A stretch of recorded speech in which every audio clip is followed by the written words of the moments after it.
Hi everyone, welcome back to code with coders. तो आज हम जानने वाले हैं पीएफ। बहुत सारे क्वेश्चन हैं पीएफ रिलेटेड से। एम्प्लॉय हमें जानना बहुत ज़रूरी है कि क्या है पीएफ, क्यों है पीएफ और हमारे लिए इम्पॉर्टेंट क्यों है। हम पीएफ रिलेटेड जितने भी क्वेश्चन हैं A to Z आज हम इस वीडियो में कवर करने वाले हैं। तो चलिए जानते हैं। So guys, what is PF? PF एक गवर्नमेंट स्कीम है जो गवर्नमेंट ने इस एम से स्टार्ट की है कि जब भी किसी एम्प्लॉय पर कोई ऐसा फाइनेंशियल प्रॉब्लम रिटायरमेंट के टाइम या फिर अगर वो कभी अनएम्प्लॉय होता है, एक तरह से गवर्नमेंट की तरफ से चलाई गई एक सेविंग स्कीम है फॉर एम्प्लॉयज़, ठीक है, ताकि वो जब अपने अर्निंग टाइम में वो जितना अर्न कर रहे हैं उसमें से कुछ परसेंट वो एक साइड सेफ रख सके। अब who is eligible for PF? EPF account के लिए जिस ऑर्गेनाइजेशन में 20+ एम्प्लॉयज़ है वो कंपनी एलिजिबल होती है पीएफ अकाउंट रजिस्टर करवाने के लिए। और जिस एम्प्लॉय की सैलरी 15K या 15K अबव होती है वो एम्प्लॉय एलिजिबल होता है पीएफ डिडक्ट। एलिजिबल नहीं, मैंडेटरी होता है उसके लिए कंपनी उसका पीएफ अमाउंट डिडक्ट होगा। अब पीएफ वर्क कैसे करता है? देखो, पीएफ कंपनी की तरफ से 12% जाता है, ठीक है, 12% एम्प्लॉय की तरफ से जाता है, प्लस 8.33% इंटरेस्ट लगता है जो गवर्नमेंट हमें देती है जब ईयर कंप्लीट होता है, लाइक 2023 to 2024। अब उसका जो इंटरेस्ट है वो एक साथ आता है।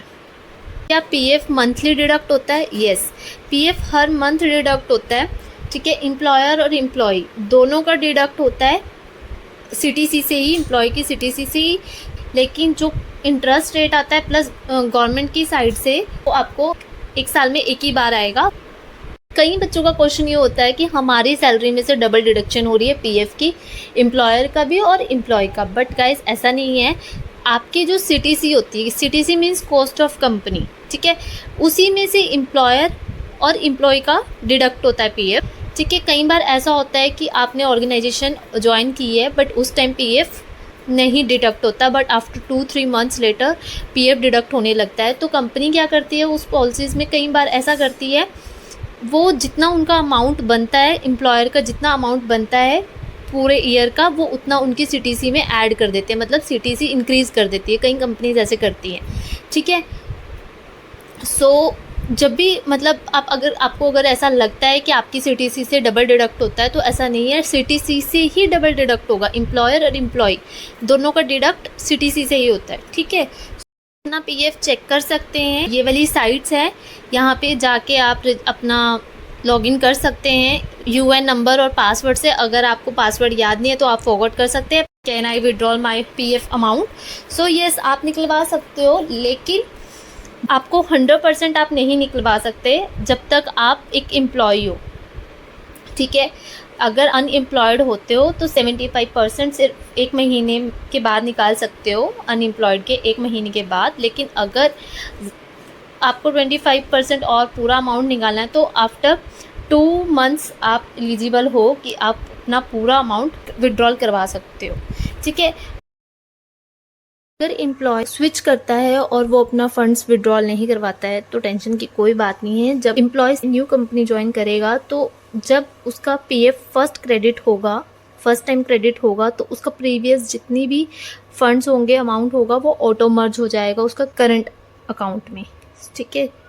करंट अकाउंट मीन्स वो सेलेक्ट मेंबर आईडी करके एक ड्रॉप डाउन होता है, वहाँ पे हमारी हर आईडी के अकॉर्डिंग एनालिटिक्स बना होता है। सो वहाँ पे आपका जो करंट आईडी होगी उसमें मर्ज हो जाएगा। 5 ईयर रूल, ईपीएफ का 5 ईयर रूल ये है कि अगर एम्प्लॉय का अकाउंट ओपन हुए 5 ईयर कंप्लीट हो गए हैं कॉन्टीन्यूसली तो वो 50K या 50K अबव अगर वो विड्रॉल करवाता है तो उसका टैक्स डिडक्ट नहीं होगा। बट अगर लेस देन 5 ईयर्स है तो अगर वो 50K या अबव अमाउंट विड्रॉल करवाता है तो उसका टैक्स डिडक्ट होगा। तो आप जब भी विड्रॉल करवाओ 50K से कम करना अगर 5 ईयर्स कंप्लीट नहीं हुए हैं तो। अब अगर आप चेक करोगे आपके अकाउंट में, अगर आपने मल्टीपल कंपनीज चेंज की है तो और पीएफ डिडक्ट होता था मल्टीपल कंपनीज में, तो आपके मल्टीपल अकाउंट्स मेंबर आईडी होगी, ठीक है। तो उनमें अलग अलग एनालिटिक शो होता होगा आपको, फर्स्ट कंपनी का अलग, सेकंड कंपनी का अलग। तो आप कभी भी फर्स्ट कंपनी से विड्रॉल करवा लिया या करंट कंपनी का विड्रॉल करवा लिया, ऐसा मत करना। हमेशा आपका जो करंट मेंबर आईडी है, अपना जो भी पुराने प्रीवियस जितनी भी मेंबर आईडी है उनको पहले करंट मेंबर आईडी में मर्ज करना, ठीक है। उसके बाद जब आपका सारा अमाउंट करंट मेंबर आईडी में मर्ज हो जाए, उसके बाद वहाँ से आप विड्रॉल करवा सकते हो, लेकिन उससे पहले अलग अलग मेंबर आईडी से वो मत करना। फर्स्ट तो बहुत इंपॉर्टेंट चीज़ है कि आपकी जो मल्टीपल आईडीज़ है वो मल्टीपल आईडीज़ नहीं होनी चाहिए। आपको आपका जो करंट मेंबर आईडी है उसी में आपकी प्रीवियस सारी मर्ज होनी चाहिए, ठीक है। तो अगर आपके मल्टीपल आईडीज़ है, मेंबर आईडी मल्टीपल है, तो आप उनको पहले मर्ज कर लो, देन उसके बाद उसमें से विड्रॉल करवाना। According to new rules, first rule कि आपकी जो मल्टीपल आईडी रहेगी वो आपको मैनुअली मर्ज करने की ज़रूरत नहीं है। जब आप न्यू कंपनी से जब आपको पीएफ का क्रेडिट होगा, उसी टाइम जितनी भी प्रीवियस आपके मेंबर आईडी पड़ी होगी वो ऑटो मर्ज हो जाएगा, उनका अमाउंट सारा ऑटो मर्ज हो जाएगा आपके करंट मेंबर आईडी में। एंड सेकेंड है कि आप जब तक आप एम्प्लॉय हो तब तक आप 100% अमाउंट विड्रॉल नहीं करवा सकते। अगर वो अनएम्प्लॉय होता है तो वो 75% निकाल सकता है जब वो 1 महीना अगर होता है उसको अनएम्प्लॉयमेंट को, ठीक है। अगर वो 2 महीने से ज़्यादा होता है तो वो 100% अमाउंट निकाल सकता है।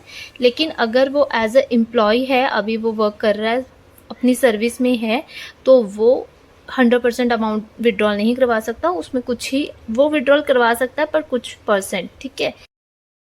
हमारे पीएफ में एक नॉमिनेशन का भी ऑप्शन रहता है, जहाँ पे हमें अपना नॉमिनी रखना होता है कि हम अपना नॉमिनी किसको बनाना चाहते हैं, ठीक है। अगर हम नॉमिनी बनाते हैं तो ठीक है, इन अदरवाइज आपके जो मेंबर डिपेंडेंट पेरेंट्स या डिपेंडेंट मेंबर्स, ठीक है, उनमें इक्वली शेयर हो जाएगा। फैमिली मेंबर में आपके सिबलिंग्स नहीं आएंगे। अगर अनमैरिड सन एंड डॉटर है तो पेरेंट्स को दे दिया जाएगा। तो आपके सामने ये लिस्ट है, जैसे सन, अगर मैरिड सन है तो उसकी वाइफ और चिल्ड्रन और उसके पेरेंट्स, सेम एज गर्ल। अगर मैरिड गर्ल है तो husband, children and dependent parents, ठीक है। अगर अनफॉर्चुनेटली किसी पीएफ अकाउंट होल्डर की डेथ हो जाती है तो उस केस में डिपेंडेंट मेंबर्स 7 लाख तक क्लेम कर सकते हैं, ठीक है। सो डिपेंडेंट फैमिली मेंबर्स क्लेम कर सकते हैं उस चीज़ को। सो ये थी कुछ ज़रूरी बातें ईपीएफ से रिलेटेड। बट अगर अभी कोई आपको डाउट या कोई क्वेरी है तो आप कमेंट बॉक्स में बता सकते हैं। Thank you.